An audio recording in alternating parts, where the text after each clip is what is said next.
செழிப்பாய் இருப்பது போல, மகிழ்ச்சியா இருப்பது போல, மகிழ்ச்சியா இருப்பது போல நீர்ப்பாய்ச்சலான தோட்டம், சகல விதமான பழங்களோடு, சகல விதமான பூக்களோடு, சகல விதமான வாசனையோடு அவைகள் பார்ப்பதற்கு அழகாயிருப்பது போல நீ நீர்ப்பாய்ச்சலான தோட்டத்தை போல இருப்பாய். பற்றாத நீருற்று, பற்றி போகாத ஆசீர்வாதம், வற்றாத நீருற்று, வற்றாத சமாதானம், வற்றாத ரட்சிப்பு, வற்றாத நிம்மதி, வற்றாத தேவனுடைய வாக்குத்தத்தங்கள் அடங்கிய கர்த்தருடைய வார்த்தைகளால் நீ நிறைந்திருப்பாய்.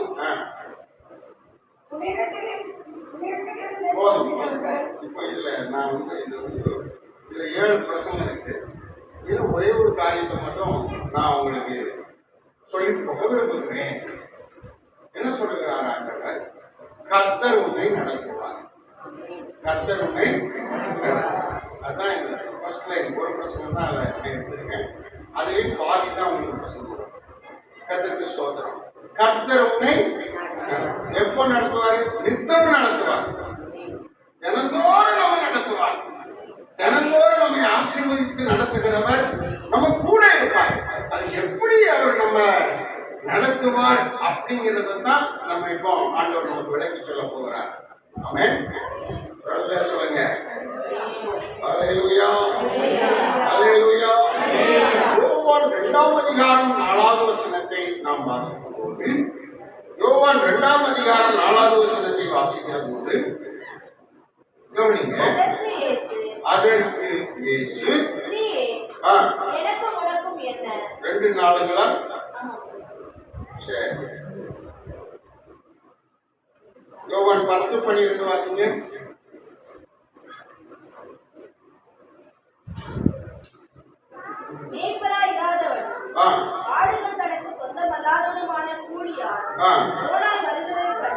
பாருங்க, மெய்ப்பனா இல்லாதவன், கூலிக்காக நியமிக்கப்பட்டவன் ஆபத்தை கண்டு ஆண்டவருக்கு ஓடிடுவான். ஆனா இயேசு நம்மை விட்டு ஓட மாட்டார். நம்ம கூடவே இருப்பார்னு அர்த்தம். இயேசு தான் நமக்கு மெய்ப்பர். அவர் நம்ம கூட இருப்பார். அவர் கூட இருந்து நம்மை நடத்துகிறார். அவர் நமக்கு மெய்ப்பனா இருந்து நடத்துகிறார்.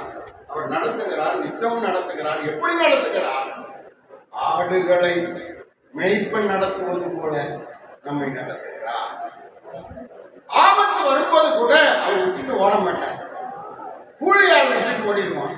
ஆனா சொந்தமான அவருடைய ஆடுகளாய் இருக்கிற நாம் அப்படி அவர் நம்மளை விட்டுட்டு போகாம நம்ம கூடவே இருக்கிறவனாக இருக்கிறார். அல்லேலூயா.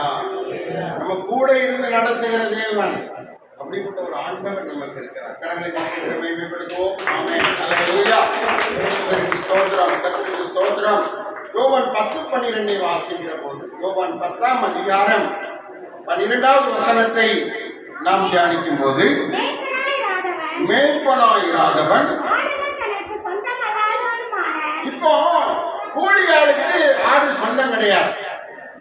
உண்மையான மேய்ப்பருக்கு தான் ஆடு சொந்தம்.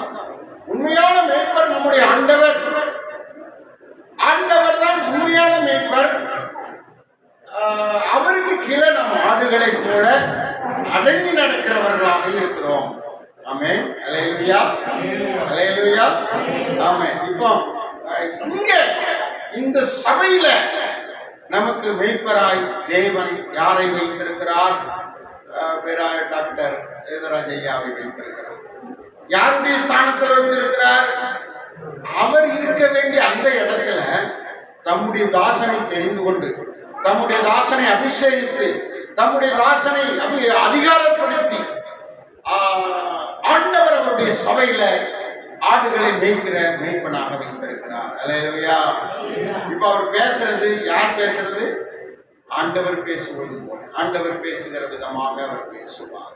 ஆண்டவர் சொன்னதை பேசுவார். ஆண்டவர் சொன்ன தீர்க்க தரிசனத்தை உங்களுக்கு சொல்லுவார். இந்த புல்பிட்ல நின்றுட்டா இங்க இயேசு அவரை வைத்து பேசி நம்மை நடத்துவார். அல்லேலூயா. நல்ல சொல்லுங்க. ஆமென். ஆமா. யோவான் 10:27 மீண்டும் வாசியுங்கள்.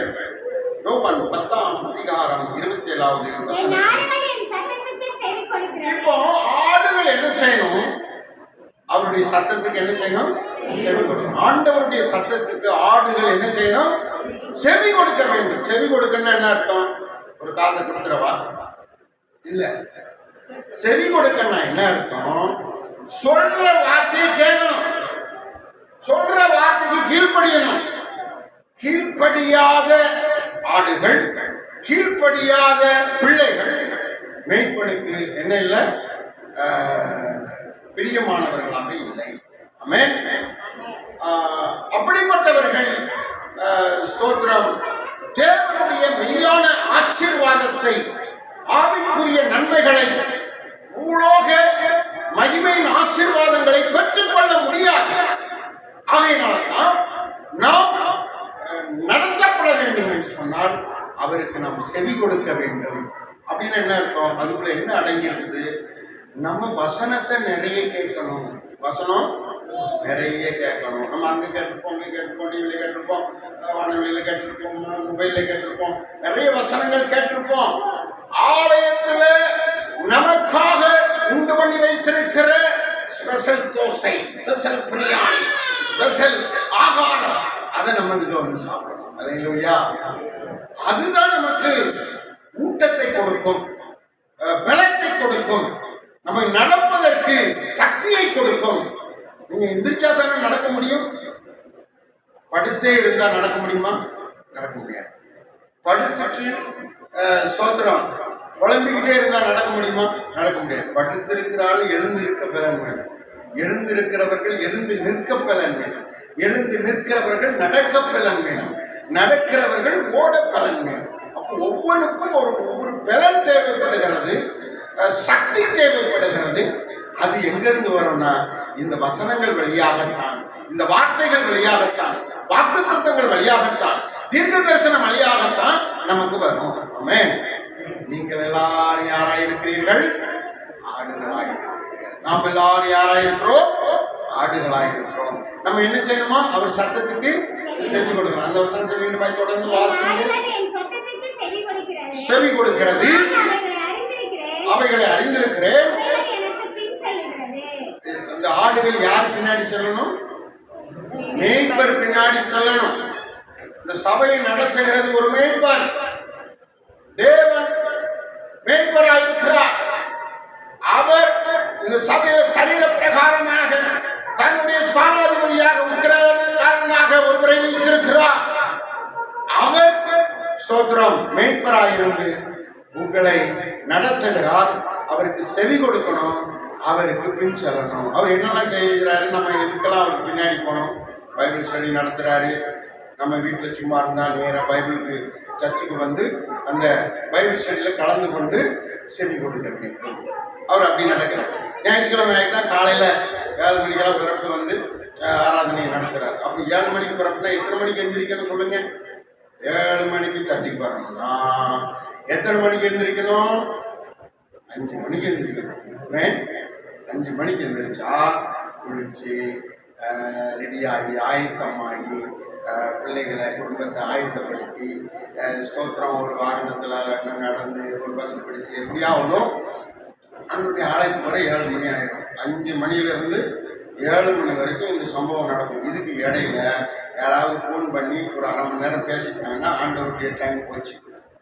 இதுக்கு இடையில யாராவது சொந்தக்காரங்க தெரிஞ்சவங்க வந்து உட்காந்து அக்கா, என் அண்ணா, என் மாமா, என் சித்தப்பான்னு யாராவது வந்துட்டாங்கன்னா அங்கேயும் அவுட்டு. அன்னைக்கு ஆராதனை கட்டாயி போயிடும், இல்லைன்னா லேட்டாகி போயிடும். அப்போ நாம் ஆயத்தப்பட வேண்டும். அவருக்கு பின் செல்ல வேண்டும். மேய்ப்பருக்கு பின் செல்ல வேண்டும். அவர் 7 மணிக்கு வந்து அவருக்கு முன்னாடி நம்ம வரணும் அப்படின்ட்டு நம்ம எல்லாரும் முயற்சி செய்ய வேண்டும். அல்லேலூயா. ஆடுகள் என்ன செய்யணுமா? பின் செல்ல வேண்டும். ஆடுகள் என்ன செய்யணும்? செவி கொடுக்க வேண்டும். ஆமென். நமக்கு ஒரு மேய்ப்பன் இருக்கிறார், நமக்கு ஒரு அதிகாரி இருக்கிறார், நமக்கு ஒரு இயேசு நடத்துகிறவர் இருக்கிறார். அவருக்கு பின் செல்ல வேண்டும். தொடர்ந்து அடுத்து ஒரு வசனத்தை வாசியுங்கள். எசேக்கியேல் 34:10 வாசிக்கும்போது எசேக்கியேல் 34:10 ஆண்டவர் நடத்தி எப்படி நம்மை பொறுப்பாக நடத்தி கொண்டு போகிறார் என்பதை பாருங்கள். ஆண்டவர் சொல்லுகிறார்,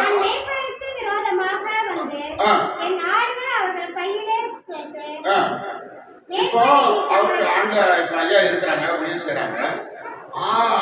ஐயாவை வந்து ஆண்டவர் கேட்பாராம், என் ஆடுகள் கரெக்டா இருக்கா, என் ஆடுகள் கரெக்டா வர்றாங்களா, என் ஆடுகள் எல்லாம் ஞாயிற்றுக்கிழமை ஆராதனைக்கு வர்றாங்களா, பைபிள் ஸ்டடிக்கு வர்றாங்களா, உபவாசத்துக்கு வர்றாங்களா அப்படின்னு கணக்கு கேட்பாரு. ஆடுகள் கேட்கு அப்படின்னு கணக்கு கேட்பாரு. அப்போ அதனாலதான் அவர் உங்களுக்கு ஃபோன் பண்ணி நீங்க வந்துருங்க, என்ன பிரச்சனை, நீங்க ஏன் வரல அப்படின்னு உங்களை அறிவுறுத்துறா, உங்களுக்கு ஆலோசனை சொல்றாங்க, வீட்டுக்கு வந்து உங்களை கூப்பிடுறாரு. இதெல்லாம் ஆண்டவருக்கு பயந்து ஆண்டவருக்கு கீழ்ப்படிந்து செய்கிறபடியாக. தொடர்ந்து வாசியுங்கள்.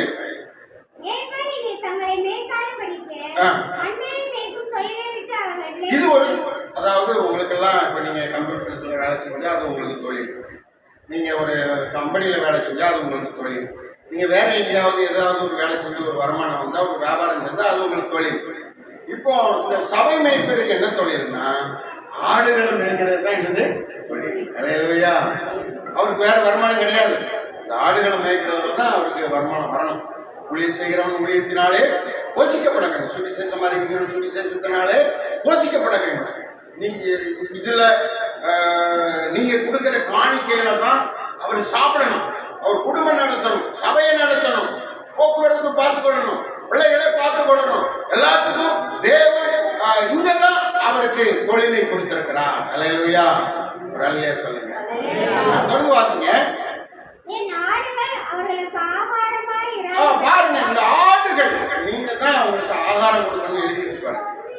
அதாவது எழுத்து பிரகாரமாக நம்ம அதை என்ன எடுத்துக்கொள்ளணும்னு சொன்னா, ஆடுகளை நம்ம என்ன செய்வோம், கறி சமைச்சு சாப்பிடுவோம் நம்ம. அல்லேலூயா. அப்போ அந்த ஆடுகள் வந்து அப்படி கறி சமைத்து சாப்பிடுவதற்கு தன்னை கொடுப்பது போல நாம் நம்முடைய உழைப்பில் நம்முடைய வருமானத்தில் அவர்கள் ஆகாரத்துக்கு தேவையான காரியங்களை நாம் பொறுப்பெடுக்க வேண்டும். அல்லேலூயா. இப்போ நீங்க இருக்கிற 35 பேர் 40 பேர் தான் அவரை போஷிக்கணும், அவங்களுக்கு ஆகாரம் கொடுக்கணும். எப்படி சாப்பிட்டீங்களான்னு கேட்கணும். மத்தியானம் போன் பண்ண ஐயா மத்தியானம் சாப்பிட்டீங்களா அப்படின்னு கேட்கணும், விசாரிக்கணும்.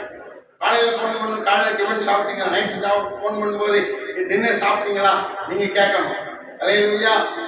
அப்படி நீங்க கேட்டு அவர்களுக்கு உதவியாக இருக்க வேண்டும். வேதம் சொல்லுகிறது அந்த ஆடுகள் தான் ஆகாரம். ஆமென். ஒரு அல்லேலூயா சொல்லுங்க.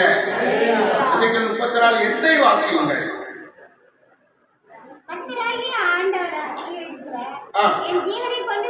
சொல்லுகிறேன். பாருங்க, ஒருவேளை அவர் இல்லைன்னு வச்சுக்காங்க, மேய்ப்பன் இல்லாத ஆடுகள் என்ன செய்யணும், சூறையாடப்படும்.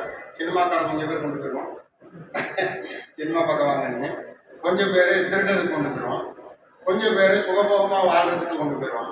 சிதறடிக்கப்படும், சூறையாடப்படும். அப்போ சூறையாடப்படாமல் கர்த்தருடைய மக்கள், கர்த்தருடைய ஆடுகள், கர்த்தருடைய பரிசுத்தவான்கள் சரியாய் நடத்தப்படுவதற்கு, நித்தமும் நடத்துவதற்கு வேண்டிய ஆலோசனை சொல்வது மேய்ப்பன் இருக்க வேண்டும். உங்களுக்கு மேய்ப்பன் தேவை. தினந்தோறும் ஜெபம் பண்ணும்போது நீங்க எப்படி ஜெபிக்கிறீங்க? ஆண்டவரே, எனக்கு இப்போ சோறு தந்ததற்காக ஸ்தோத்திரம், வீடு தந்ததற்காக ஸ்தோத்திரம், வேலை தந்ததற்காக ஸ்தோத்திரம், மனைவி தந்ததற்காக ஸ்தோத்திரம், பிள்ளைகள் தந்ததற்காக ஸ்தோத்திரம். இப்படி சொல்லும்போது எங்களுக்கு நல்ல மேய்ப்பரை பாஸ்டர் தந்ததற்காக, கண்காணி அபிஷப் தந்ததற்காக ஸ்தோத்திரம் நீங்க சொல்லணும். அல்லேலூயா. அல்லேலூயா சொல்லுங்க. மேய்ப்பன் ஆடுகள் சிதறடிக்கப்படும், சிதறடிக்கப்படக்கூடாது. அவர்கள் சேர்ந்து கர்த்தருடைய வருகைக்கு ஆயத்தப்படுத்தப்பட வேண்டும், நடத்தப்பட வேண்டும். ஒரு வருகை மட்டும் நடத்தப்பட வேண்டும். கர்த்தர் உங்களை நித்தம் நடத்துவார். எப்படி நடத்துவார்? இப்பச்சலான தோட்டத்தை போல, வற்றாத நீரூற்றை போல ஆசீர்வாதமாய் அவர் நடத்துவார். அதுதான் மேய்ப்பன். தொடர்ந்து வாசியுங்கள்.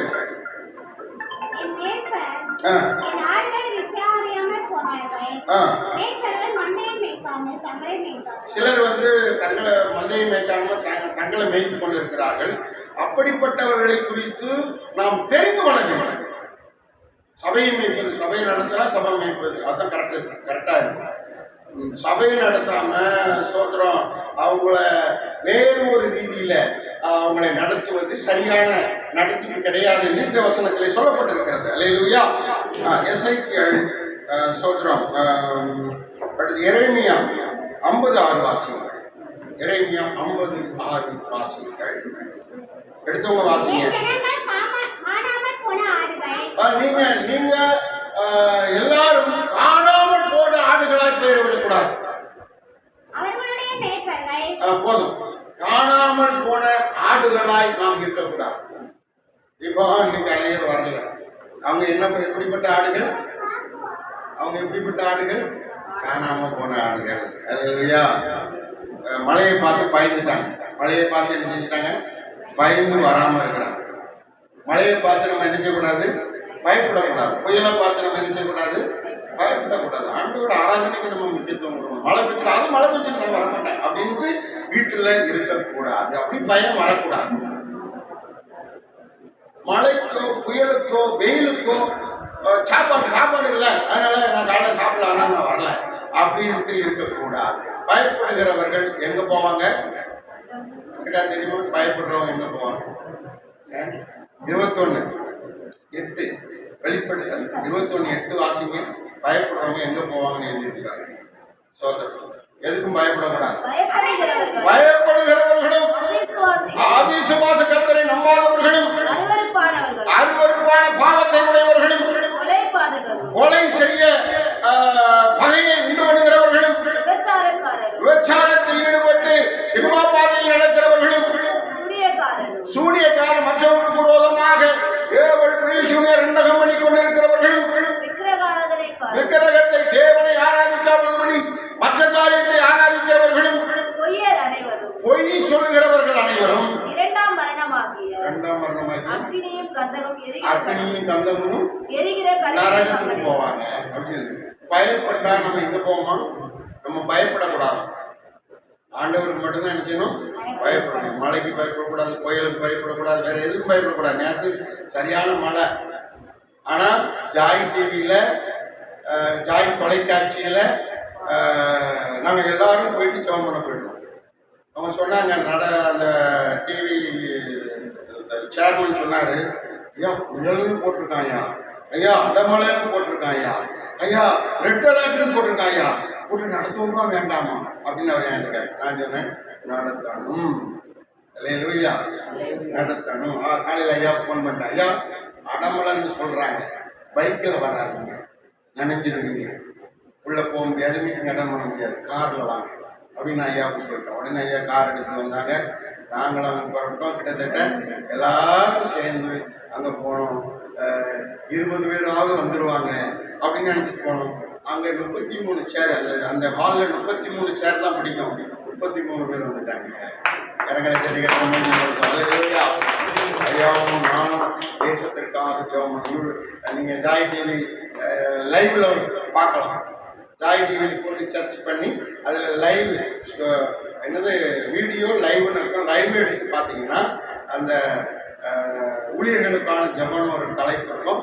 அதில் நாங்கள் நேற்று ஜெபித்தது 3 மணி நேரம் தேவனுடைய மழை பெய்து. ஆனால் நாங்கள் ஜெபிக்கிறோம் தேசத்துக்காக, ஊழியத்திற்காக, டிவிக்காக, சோத்திர மக்களுக்காக, பொதுஜனங்களுக்காக, ஆசீர்வாதத்துக்காக, நன்மைக்காக ஜெபித்து கொண்டிருக்கிறோம். ட்ரூகாட் டிவி அதில் பார்த்தீங்கன்னா அதில் 4 வீடியோ இருக்கிறது.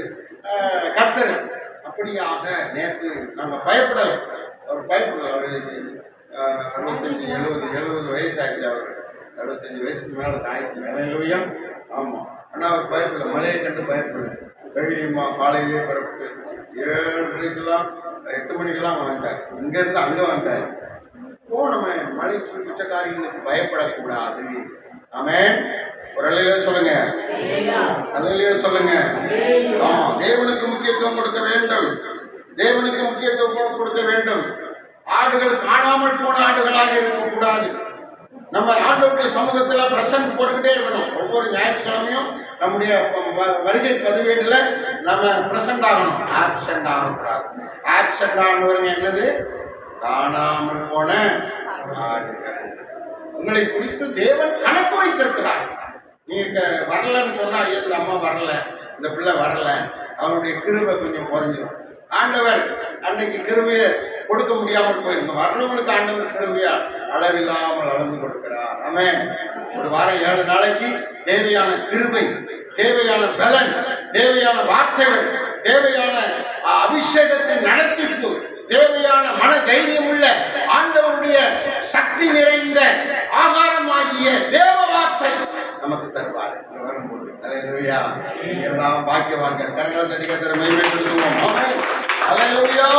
கர்த்தருக்கு ஸ்தோத்திரம். ஏசாயா 7:6 வாசிக்கிற போது காணாமல் போன ஆடுகளாக இருந்தீர்கள் சொன்னீங்க. ஒரு காலத்திலும் காணாமல் போன ஆடுகளாக இருக்கக்கூடாது. ஸ்தோத்திரம். தேவனுக்கு பிரியமான ஆடுகளாக இருக்கணும். கர்த்தருக்கு ஸ்தோத்திரம். சங்கீதம் 74:13 வாசிக்கும் போது 74:13 வாசிக்கும் போது நாம் அப்படி தேவனுக்கு பிரியமான வாரந்தோறும் எல்லா நாளும் ஒவ்வொரு வசனம் பிரசங்கிக்கப்படுகிற போது நாம் அவருடைய சமூகத்தில் காணப்பட்டால் காண்கிற ஆடுகளாக தேவனுக்கு பிரியமான ஆடுகளாக இருக்கிறோம். வாசிங்கள் 74:13 சங்கீதம் 74:13.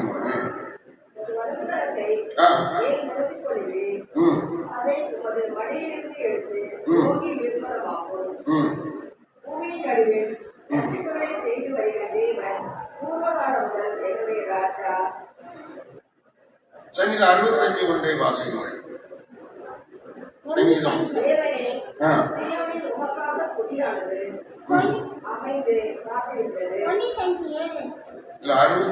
65:1 இல்லைங்களா?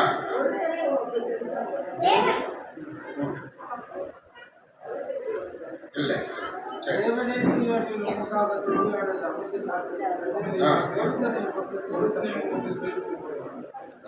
அதையும் விட்டுருங்க. சங்கீதம் 95:3 வாசிக்கலாம். 95:3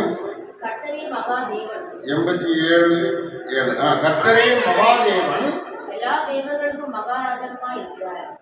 அவர் நம்முடைய தேவன், அவர் மேய்ச்சலின் ஜனங்களும் அவர் கைக்குள்ளான ஆடுகளுமாமே. கரெக்ட் தானா? 95:7. 95:7 வாசிங்க. அவர் நம்முடைய தேவன், அவர் நம்முடைய தேவன், நாம் அவர் மேய்ச்சலின் ஜனங்களும், நாம் அவருடைய மேய்ச்சலின் ஜனங்களும் அவர் கைக்குள்ளான ஆடுகளும், அவர் கைக்குள்ளான ஆடுகள். இந்த வசனத்துக்கு விளக்கம் எப்படின்னா, அவர் நம்ம கையை பிடிச்சிருக்கிறார். அவர் நம்ம கையை பிடிச்சிருக்கிறார். அல்லேலூயா. அவர் கை நம்ம கையை பிடிக்கணும். அவர் கைக்குள்ளாக இருக்க வேண்டும். நான் இருக்க மாட்டேன் அப்படின்னு அவருடைய கையை உதறிட்டு நம்ம ஓடக்கூடாது. உதறிட்டு ஓடணும் அப்படின்னு சொன்னா, இப்ப யாரெல்லாம் ஆராதனைக்கு வராம போறாங்களோ அவங்க கையை உதறிட்டு ஓடுறாங்க. யாரெல்லாம் திருவிருந்துக்கு ஒழுங்கா வராம இருக்கிறாங்களோ கையை உதறிட்டு ஓடுறாங்க. சபையினுடைய சட்டத்திட்டங்களை மீறுகிறவர்கள் ஆண்டவருடைய கையை உதறிட்டு ஓடுறாங்க. அவர் கைக்குள்ள அவர் நம்ம கையை பிடிக்கணும். அப்படிப்பட்ட ஆடுகளாக இருக்கணும். நாம தான் அவருடைய ஆடு. அவர் நம்முடைய தேவனும் மேய்ப்பனுமாய் இருக்கிறார். அல்லேலூயா. நல்லா சொல்லுங்க. ஆடு யாரு? நம்ம தான். ஆடுகள் யாரு? நம்ம தான். ஒரு மிருகத்துக்கு, ஒரு நல்ல மிருகத்துக்கு, ஒரு நல்ல சுபாவம் உள்ள ஒரு மிருகத்துக்கு ஒப்பிட்டு நம்மை பேசுகிறார். அதான் தாவீது சொல்லுகிறான், கர்த்தர் என் மேய்ப்பராய் இருக்கிறார். நான் எனக்கு தாழ்ச்சியே கிடையாதுங்க, எனக்கு வறட்சியே கிடையாது, மனசோர்வே கிடையாது, எனக்கு குறைவே கிடையாது. கர்த்தர் என்னை மேய்க்கிறார். கர்த்தர் என் மேய்ப்பராய் இருக்கிறார். போதுமான சர்வ வல்லமையுள்ள ஐஸ்வர்ய சம்பளராய் இருக்கிறார். அவர் எனக்கு எல்லாவற்றிலும் உதவி செய்வார். அல்லேலூயா. மேம்படுத்துவோம். அவர் என்ன செய்வாரா? அவர் என்ன சொல்லுவாரு? சொல்லுங்க. அடுத்து வாசிங்க. அவர் என்னெல்லாம் செய்வாரு? உள்ளுள்ள இடங்களில் மேய்ப்பார். அப்படின்னா நம்மளை பட்டியே போட மாட்டாரு. நம்மளை சோத்திரம் எல்லா நாளும் போஷித்து நடத்துவார் என்று அர்த்தம். அடுத்து வாசிங்க. தண்ணீரண்டுகளை கொண்டு போய் அப்படி தாகம் இல்லாதபடி, தவிப்பு இல்லாதபடி நம்மை நடத்துவார். தொடர்ந்து வாசிங்க.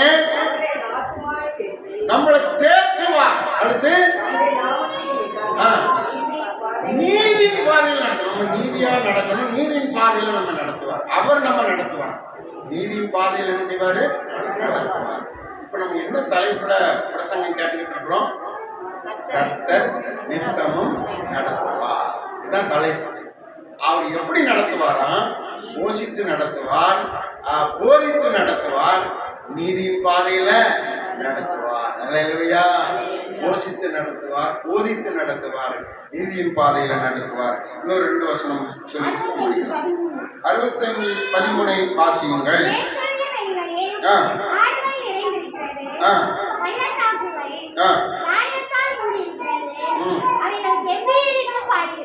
ஆடுகள் பாட வேண்டுமா? நம்மெல்லாம் ஆடு கத்திர என்ன செய்யணும்? ஆட வேண்டும். பாடுறதுக்கு வெக்கப்படக்கூடாது. நல்ல கைத்தட்டி என்ன செய்யணும்? ஆடணும். கைத்தட்டி ஆண்டவரை ஆடணும். ட்ரம் இல்லாட்டாலும், மியூசிக் இல்லாட்டாலும், டேமரின் இல்லாட்டாலும் கைத்தட்டி பாட வேண்டும். 10 நரம்பு வீணையுள்ள இந்த கைத்தாள ஓசையோடு நம்ம அவரை என்ன செய்யணும்? பாட வேண்டும். சத்தமா பாடணும். பக்கத்துல இருக்கிறவங்களும் கேட்காம பாடக்கூடாது. எல்லாருக்கும் கேட்கிற மாதிரி சத்தமா பாடணும். சபையில தைரியமா பாடணும். அல்லேலூயா. ஆடுகள் என்ன செய்ய வேண்டுமா? பாட வேண்டும். அப்போ பாடாதவர்கள் சொல்கிறோம், இனி பாடி கர்த்தரை மகிமைப்படுத்துகிற அனுபவத்திலே நடத்தப்பட வேண்டியது அவசியமாக இருக்கிறது. அல்லேலூயா. அல்லேலூயா சொல்லுங்க. பாகம் 28:17 வாசியுங்கள். பாகம் 28:17 3 வசனங்கள். ஸ்தோத்திரம். 28 பாகம் 28:17.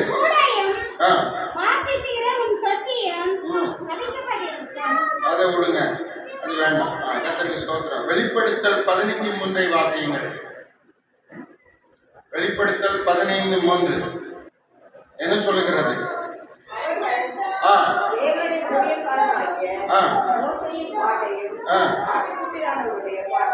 ஆட்டுக்குட்டியானவருடைய பாட்டு. இப்போ ஆண்டவர் என்ன சொன்னாரு? நம்மள ஆடுகள்னு சொன்னார்ல, அவர் மேய்ப்பன்னு சொன்னார்ல. இங்க என்ன சொல்றாரு? அவர் யாரா? ஆட்டுக்குட்டி. நமக்கு சமமா அவர் வராரு, நமக்கு ஈக்குவலா வராரு. ஆட்டுக்குட்டியானவராய் அவருக்கு பெயர் கொடுக்கப்பட்டிருக்கிறது. ஆட்டுக்குட்டியானவர் என்று தன்னை அழைத்துக் கொள்ள அவர் விரும்புகிறார். ஆமென். ரல்லியா சொல்லுங்க. அவர் எப்படிப்பட்ட ஆட்டுக்குட்டி? நமக்காக, நம்முடைய பாவங்களுக்காக அடிக்கப்பட்டு ரத்தம் சிந்தி மரிக்கிற ஒரு ஆட்டுக்குட்டியாய் அவர் அங்கே காணப்படுகிறார். பாருங்க. அப்ப இதுல இருந்து நமக்கு போதிக்கிறார். ஆடுகள் மேய்ப்பன் என்கிற அமைப்புக்குள்ளே நம்மை நடத்தி போதித்து நம்மை உருவாக்கி நம்மை நடத்துகிற ஒரு மேன்மையான உன்னத ஆவிக்குரிய ஜீவியத்துல ஆழமான சத்தியத்துல நம்ம நடத்துகிறார். அல்லேலூயா. அல்லேலூயா சொல்லுங்க. எத்தனை உங்களுக்கு புரியுது? கரெக்டா பேசி வர அல்லேலூயா சொல்லுவோம். ஆமென். புரிந்து கொள்ள வேண்டும். நாம் புரிந்து கொள்ள வேண்டும். கர்த்தருக்கு ஸ்தோத்திரம். 2 தெசலோனிக்கேயர் 1:20 வாசியுங்கள். 2 தெசலோனிக்கேயர் 1:20 வாசியுங்கள். 1 பேதுரு 2:25 வாசியுங்கள். 2 தெசலோனிக்கேயர் 1:20, 1 பேதுரு 2:25 எடுத்தவங்க வாசிப்பாங்க. ஆமென். ஸ்தோத்திரம். எவ்வளவு லேட் ஆகுது?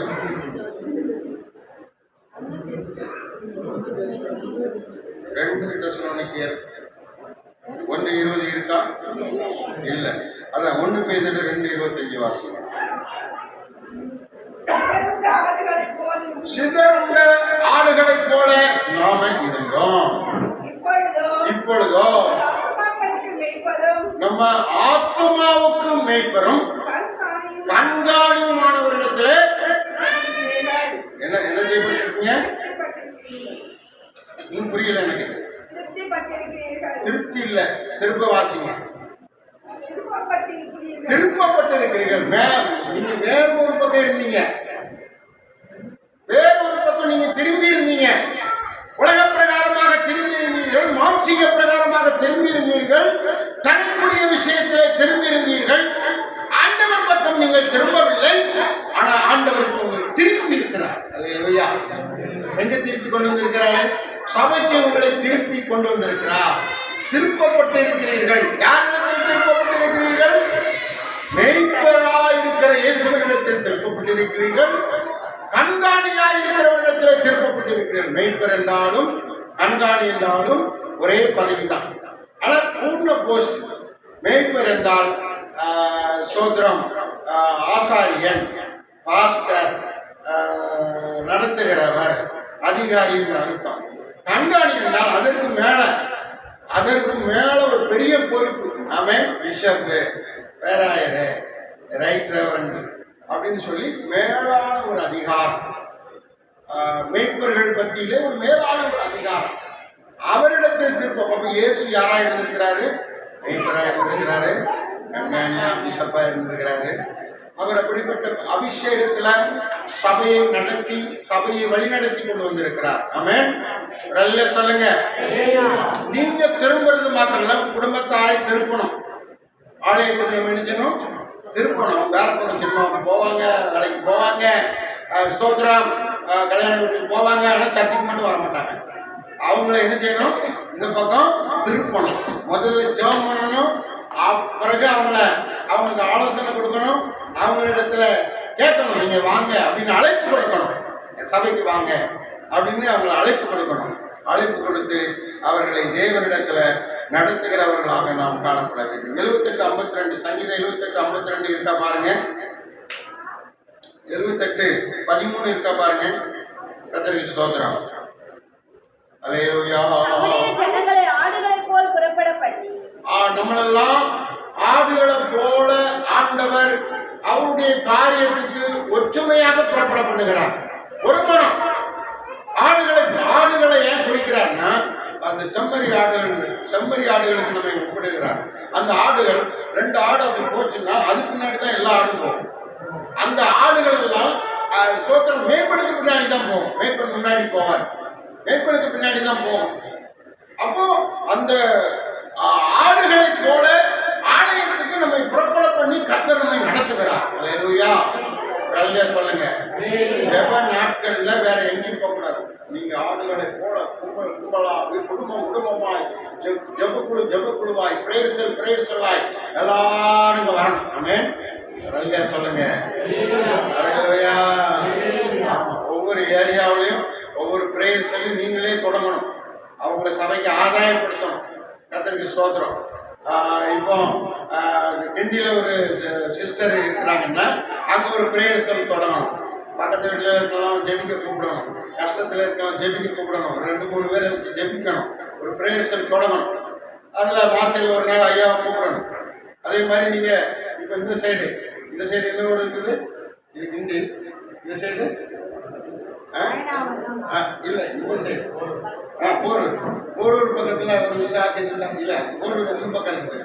போரூர் சைடுல ஒரு விசுவாசி இருந்தா அவங்க ஒரு 4-5 பேரை வச்சு ஜெபிக்கணும். மாசத்துல ஒரு நாள் ஐயாவை கூப்பிடணும். வருஷத்துல ஒரு நாள் ஒரு நல்ல விருந்து வைக்கணும். அந்த இடத்துல ஒரு பிரேயர் உருவாக்கணும். இப்படி கும்பலாக அந்த வசனத்தை மீண்டும் வாசித்து நம்ம முடிக்கலாம். வாசிங்க. ஜனங்களை ஆடுகளைப் போல் புறப்பட பண்ணி, ஜனங்களை ஆடுகளைப் போல மந்தையாய் கும்பலாய் ஒரே மனமாய் புறப்பட பண்ணி அவர்களை வனாந்தரத்திலே நடத்தினார்கள். வாசியுங்கள். மந்தையை போல் கூட்டிக் கொண்டு போய் அவர்கள் பயப்படாதபடிக்கு அவர்களை வழி நடத்தினார். அல்லேலூயா. பயப்படாதபடி பத்திரமா வழி நடத்தினார். அதுலயே வனாந்தரன்னு போட்டிருக்குன்னா, ஆலயத்துல இப்போ நம்ம ஆலயம் இருக்குது. இங்க அநேக வசதிகள் இல்லாம இருக்குது. ஆனா ஆண்டவர் ஒண்ணு உருவாக்கிட்டு இருக்காரு. அல்லேலூயா. அதுதான் வனாந்தரம். இப்போ நீங்க உங்க வீட்டுல சோபாவில் உட்காரலாம். ஆனா நம்ம எல்லாரும் சோபாவில் உட்கார முடியுமா? முடியாதுல்ல. செழிப்பு இங்கே நம்ம கொஞ்சம் இது கம்மியாக தான் இருக்கும். நம்ம அல்லேலூயா. வீட்டில் சுடு தண்ணி குடிக்கலாம், காஃபி தண்ணி குடிக்கலாம், எல்லாம் குடிக்கலாம். ஆனால் இங்கே அப்படி கிடையாது. ஒரே பச்சை தண்ணி மட்டும்தான் இருக்கும். இதை தான் குடிக்கணும். அல்லேலூயா. அதாவது நமக்கு பூர்ண செழிப்பு உள்ள ஒரு காரியம் இல்லாம அநேக கட்டுப்பாடுகள் இருப்பது போல வனாந்தரம் போல தெரியும்.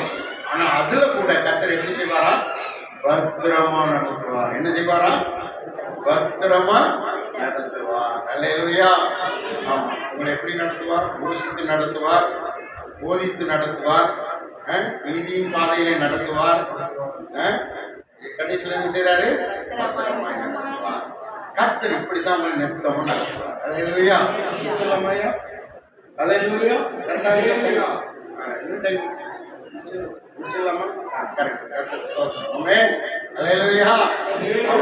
ஏன்னா நான் 38 ஆண்டுகள் என்னை ஆண்டவர். எத்தனை வருஷம்? 38 ஆண்டு இந்த ஊழியத்தில் இருக்கிறேன். ஆமாம். 14 சபைகளை கட்டி 14வது ஒரு இடத்துல 15வது ஒரு இடத்துல ஆண்டவருக்கு ஆலயம் கட்டி அதில் உட்கார்ந்துருக்கிறேன். ஆமென். ஆமாம். இப்போ 300 தேவ ஊழியர்களை ஆண்டவர்களை நடத்துகிறோம். ஆமாம். இந்திய வரலாற்றிலே முதல் முறையாக நேற்று தான் ஜாய் டிவியில் ஊழியர் கூட்டம். ஆமென். அதே எந்த டிவியிலும் ஊழியர் கூட்டம் நடத்த மாட்டாங்க, அலோவ் பண்ண மாட்டாங்க. ஆனால் நம்ம கூட்டம் ஜெபிக்கிற கூட்டம், நம்ம கூட்டம் ஆண்டவருக்காக நிற்கிற கூட்டம், நம்ம கூட்டம் தேசத்துக்காக ஜெபிக்கிற கூட்டம், நம்ம கூட்டம் தேவனுடைய சித்தத்தை செய்கிற கூட்டம், ஆண்டவருடைய ராஜ்யத்தை கட்டுகிற கூட்டம். அதனால தான் அவங்க அலோவ் பண்ணாங்க. நேற்று 3 மணி நேரம் நாங்கள் எல்லாம் ஜெபம் பண்ணுவோம். கர்த்தருக்கு ஸ்தோத்திரம். கர்த்தர் பெரிய காரியங்களை செய்வார். அல்லேலூயா. பத்திரமாய் உங்களை நடத்துவார். அந்த கடைசி வசனத்தில் ஒரு முறை வாசிங்க. ஸ்தோத்திரம். ஜனங்களை ஆடுகளை போல் புறப்பட பண்ணி அவர்களை வனாந்திரத்திலே மந்தையை போல் கூட்டிக் கொண்டு போய் பயப்படாதபடிக்கு நமக்கு பயமே இருக்காது. ஏன்னா அவங்க கூட இருக்கிறார். நமக்கு பயம் இல்லாம நடத்துவார். நீங்க பயப்பட வேண்டாம், எதுக்கும் பயப்படாதீங்க. பயம் இல்லாம தைரியமா இருங்க. அல்லேலூயா.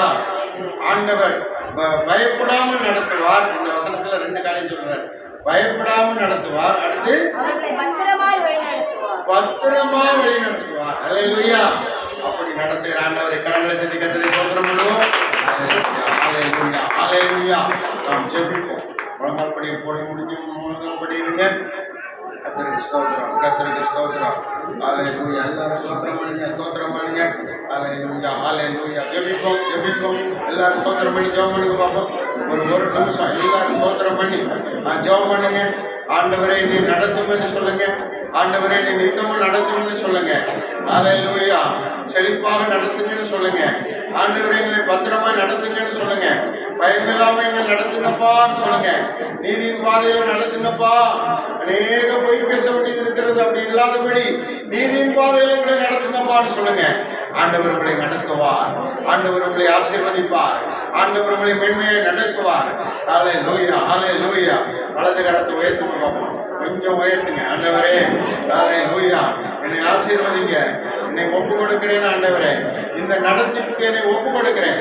இந்த வார்த்தைக்கு நான் செவி கொடுக்கிறேன் என்று சொல்லுங்க. ஐயா, நீர் எங்கள் தேவனாய் இருக்கிறேன், மகாபலிய தேவனாய் இருக்கிறேன். நாங்கள் கூடிய ஆடுகளாய் இருக்கிறோம். எங்களை நடத்துங்க ஆண்டவரே. எங்களை நடத்துங்க ஆண்டவரே. அல்லேலூயா. நாங்கள் ஒருமனமுள்ள மந்தைகளாய் நடத்தப்படணும் ஆண்டவரே. சொல்லுங்க, சொல்லுங்க. ஜெபம் பண்ணுங்க. எல்லா காய்களை தனது பக்கத்தில் இருக்கணும் கேட்கிற மாதிரி ஜெபம் பண்ணுங்க. ஜெபம் பண்ணுங்க, ஜெபம் பண்ணுங்க. அல்லேலூயா. கொஞ்ச நேரம் ஒரே ஒரு நிமிடம் சத்தமா ஜெபம் பண்ணுங்க பாப்போம். அல்லேலூயா. என்னை நடத்துங்கப்பா. என் கணவரை நடத்துங்க, என் மனைவியை நடத்துங்க, என் பிள்ளைகளை நடத்துங்க. திருப்புங்க ஆண்டவரே. குடும்பத்தில் உள்ளவர்கள் திரும்பாம இருக்கிறாங்கப்பா. ஆண்டவர் எல்லாரையும் சபைக்கு திருப்புங்க ஆண்டவரே. இடத்துல எங்கள் குடும்பம் திருப்பப்படணும். எங்க தெருவில் உள்ள மக்கள் திருப்பப்படணும். எங்க சந்ததி திருப்பப்படணும். எங்க பிள்ளைகள் திருப்பப்படணும். ஆண்டவரே, நாங்கள் செவி கொடுக்கணும் ஆண்டவரே. இப்படி சத்தத்துக்கு செவி கொடுக்கணும். வசனத்தை கேட்க நாங்க எல்லாரும் வரணும் ஆண்டவரே. நான் ஒருவர் மாத்திரமல்ல, குடும்பத்தில் எல்லாரும் வந்து சத்தத்துக்கு செவி கொடுக்கணும் ஆண்டவரே. எங்களை ஒப்பு கொடுக்கிறோம், எங்களை ஒப்பு கொடுக்கிறோம். சத்தியத்துக்கு கீழ்ப்படியத்தக்கதாக நடத்துங்கப்பா, நடத்துங்கப்பா, நடத்துங்கப்பா. எந்த சூழ்நிலையிலும் ஆண்டவரே நாங்கள் ஆராதனைக்கு வராமல் காணாமல் போன ஆண்டுகளாக இருக்கக்கூடாது ஆண்டவரே. அல்லேலூயா. வாரந்தோறும் ஆண்டவரே ஒவ்வொரு கூட்டங்களிலும் உங்களுடைய சமூகத்தில் நாங்கள் காணப்பட வேண்டும் ஆண்டவரே. ஐயா, நீங்கள் கையை பிடிக்கணும் ஆண்டவரே. கையை விட்டு விலகாதபடி. அல்லேலூயா. நான் கைவிடுவதில்லை என்று சொன்னீரே ஆண்டவரே. ஐயா, எங்க கைகளை பிடித்துக் கொள்ளுங்க ஆண்டவரே. அல்லேலூயா. நாங்கள் உங்களுக்கு அடங்கி நடக்கிறோம். ஜெபம் பண்ணுங்க, ஜெபம் பண்ணுங்க. கர்த்தருக்கு ஸ்தோத்திரம், கர்த்தருக்கு ஸ்தோத்திரம். தேவனை ஒவ்வொருவரையும் தொடுங்க, ஒவ்வொருவரையும் தொடுங்க, ஒவ்வொருவரையும் ஆசீர்வதிங்க, ஒவ்வொருவரையும் உங்களுடைய நன்மையினால நிரப்புங்க, ஒவ்வொருவரையும் ஆண்டவரை சுகத்தினால பலத்தினால நிரப்புங்க. இப்பொழுது யாருக்கெல்லாம் வலிகள், பிரச்சனைகள், வியாதிகள், சுகர் இருக்கிறதோ எல்லாம் நீங்கட்டும். இயேசுவின் நாமத்தினால சுகம் உண்டாவதாக. இயேசுவின் நாமத்தினால ஆரோக்கியம் உண்டாவதாக. முட்டு வலி, இடுப்பு வலி, அல்லேலூயா, தலைவலி ஆண்டவரே எல்லாம் நீங்கட்டும். இயேசுவின் நாமத்தில் நீங்கட்டும். ஆண்டவரே, பேய்த்துள்ள கெட்ட கனவு, கொள்ளாத கனவு, அசுத்த கனவு, அசுத்த எண்ணம், பிசாசின் கிரியைகள், ஆண்டவரே பிசாசுக்கு பயந்திருக்கிற காரியம், ஏவல் கிரியை சொல்லியதுக்கு அல்லேலூயா பயப்படுகிற காரியம் எல்லாம் இயேசுவின் நாமத்தில் விலகுவதாக. ஆண்டவரே, ஒவ்வொருவரையும் குணமாக்கும், ஒவ்வொருவரையும் ஆசீர்வதியும். பிள்ளைகளுக்கு வேண்டிய நல்ல வழியை காண்பியும் ஆண்டவரே. எப்படி நடக்க வேண்டும் என்று சொல்லிக் கொடுங்கப்பா, எப்படி ஜீவிக்க வேண்டும் என்று சொல்லிக் கொடுங்கப்பா. ஆண்டவரே நல்ல வேலையை கொடுங்க, வருமானத்தை கொடுங்க, வாங்குகிற சம்பளத்தை ஆசீர்வதித்து கொடுங்க, பெருக பண்ணி கொடுங்க, எல்லா தேவைகளையும் ஆண்டவரை பூரணமாய் கொடுங்க. ஆண்டவரே கடன் வாங்காமல் வாழ உதவி செய்யுங்க. அல்லேலூயா. கடன் வாங்காமல் வாழ உதவி செய்யுங்க. பொய் சொல்லாமல் ஜீவிக்க உதவி செய்யுங்க. ஆண்டவரே உங்களுடைய பிள்ளைகளை நடத்துங்க, நித்தமும் நடத்துங்க, ஆசீர்வாதமாய் நடத்துங்க. ஆண்டவரே உமக்கு ஸ்தோத்திரம் ஸ்தோத்திரம். பயமில்லாமல் நடத்துங்க ஆண்டவரே. போஷித்து காப்பாற்றி பத்திரமா நடத்துற ஆண்டவரே. நீ பத்திரமாய் நடத்துகிறவர், எங்களை கரம் பிடித்து நடத்துகிறவர். ஐயா உமக்கு ஸ்தோத்திரம் ஸ்தோத்திரம். வந்திருக்கிற ஒவ்வொரு விண்ணப்பத்தையும் கேட்டு ஒவ்வொருவரையும் தனித்தனியாய் ஆசீர்வதித்து பிள்ளைகளுடைய கவலைகள் மாறட்டும், கஷ்டங்கள் மாறட்டும், வியாதிகள் மாறட்டும், பலகீனங்கள் நீங்கட்டும். ஆண்டவரே வீடு இல்லாதவர்களுக்கு வீடு கட்டித்தாங்க. ஆண்டவரே இடம் இல்லாதவர்களுக்கு இடம் தாங்க. வாகனம் இல்லாதவர்களுக்கு வாகனம் தாங்க. வேலை இல்லாதவர்களுக்கு வேலை கொடுங்க. பிள்ளைகளுக்கு என்ன தேவையோ அத்தனையும் கொடுத்து ஆசீர்வதிங்க. ஆசீர்வதித்து அவர்கள் சபையிலே உங்களுடைய பிள்ளைகள் உயர்ந்திருக்க ஆண்டவரே மகிமையினால் நிறைந்திருக்க உதவி செய்யுங்க. பொறுப்படுத்திக் கொள்ளுங்க. சபையை ஆசீர்வதிங்க. வேறாயிரம் அவர்களை ஆசீர்வதிங்க. வேறாயிரமாவை ஆசீர்வதிங்க. ஆண்டவரே அவர் பிள்ளைகளை பேர பிள்ளைகளை ஆசீர்வதிங்க. வந்திருக்கிற விசுவாச மக்கள் ஒவ்வொருவரையும் ஆசீர்வதிங்க. பெரியோரை சிறியோரை வாலிபரை ஆண்டவரை குடும்ப தலைவர்களை குடும்ப தலைவிமார்களை ஆண்டவரை ஆசீர்வதிங்க. உங்களுடைய பிள்ளைகளுடைய கண்ணீர் எல்லாம் துடைக்கப்படட்டும் ஆண்டவரே. எல்லா கண்ணீரும் துடைக்கப்படட்டும் ஆண்டவரே. எல்லா நாளும் பிள்ளைகளுக்கு ஆண்டவரே சமாதானமும் மகிழ்ச்சியும் சந்தோஷமும் ஆசீர்வாதமும் செழிப்பும் பூரணமும் தொடர்ந்து இருப்பதாக. நன்மையும் கிருபையும் தொடர நித்தமும் நடத்தி பிள்ளைகளை நீர்ப்பாய்ச்சலான தோட்டத்தை போல பற்றாத நீரூற்றை போல தொடர்ந்து நடத்துவீராக, ஆசீர்வதிப்பீராக. இயேசுவின் நாமத்தில் ஜெபிக்கிறோம். கரங்களை தட்டி திறமை மேம்படுத்துவோம்.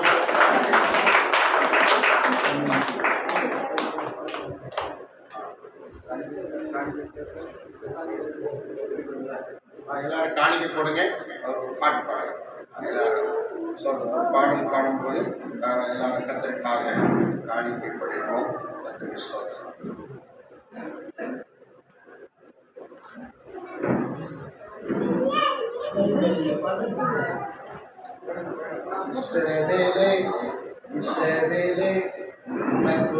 ஆசீர்வண்டு எருசலேமே எருசலேமே உனக்கொரு நேசருண்டு. இஸ்ரவேலே இஸ்ரவேலே உனக்கொரு ஆசீர்வண்டு. எருசலேமே எருசலேமே உனக்கொரு நேசருண்டு. அவர்தான் என் இயேசு, அவரோடு நீ பேசு. அவர்தான் என் இயேசு, அவரோடு நீ பேசு. அண்ணாவின் கண்ணீரை கண்டவர் கண்ணீரை கண்டிடுவாரே. ஆகாவின் மகளுடன் கண்டவர் உடலை கேட்டுவாரே.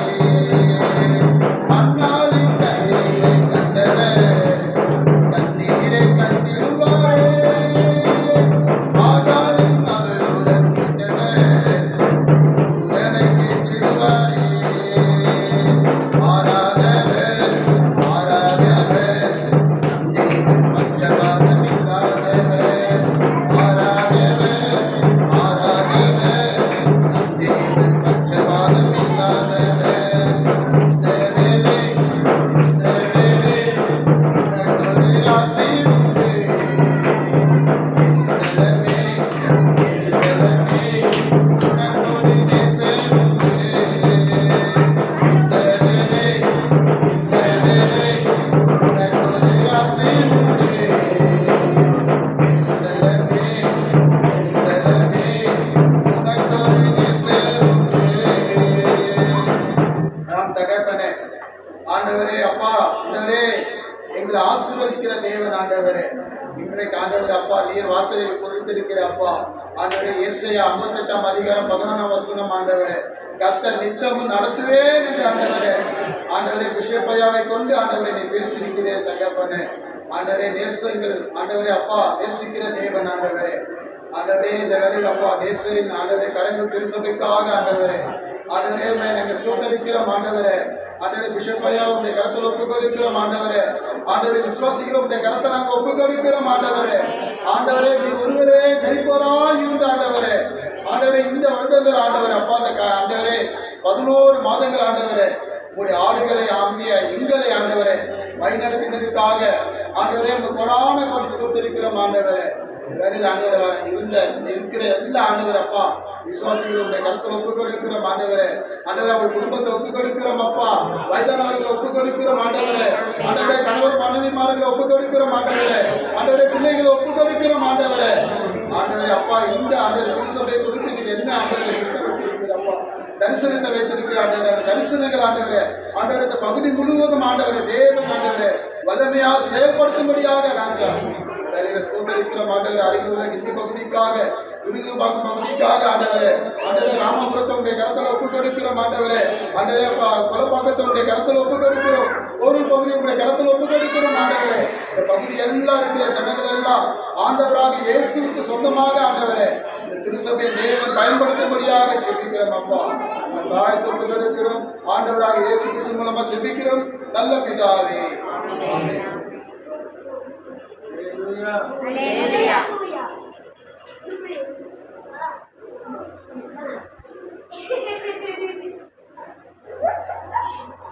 அல்லேலூயா.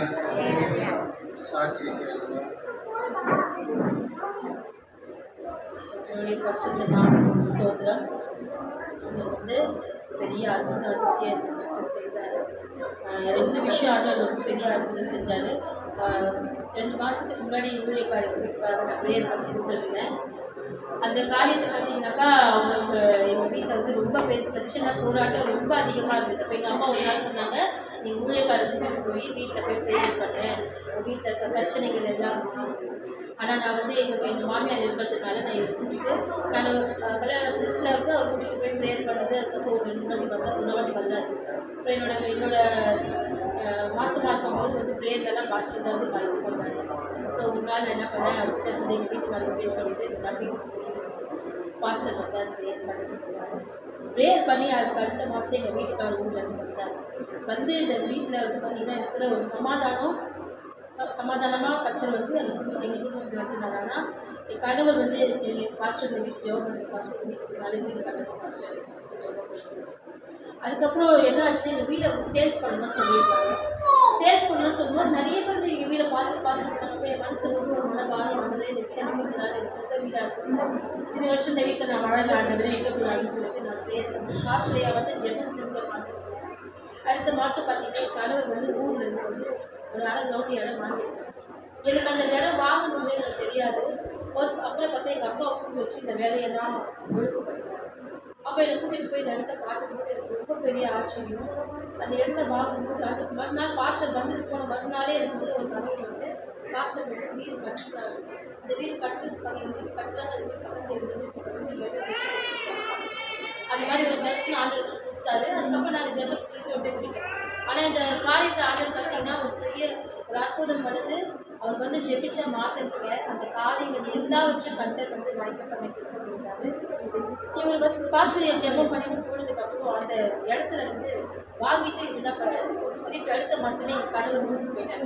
ஆனால் அவருக்கு அந்த இதில் வேலை வந்து பார்த்தீங்கன்னா கொஞ்சம் பிரச்சனையாக இருந்துச்சு. நான் செய்து கொண்ட வேலையும் பார்த்தீங்கன்னாக்கா எனக்கு வேலையும் வச்சு இந்த இடம் வாங்கி போட்டுட்டு போனது இவர் வந்து ஒரு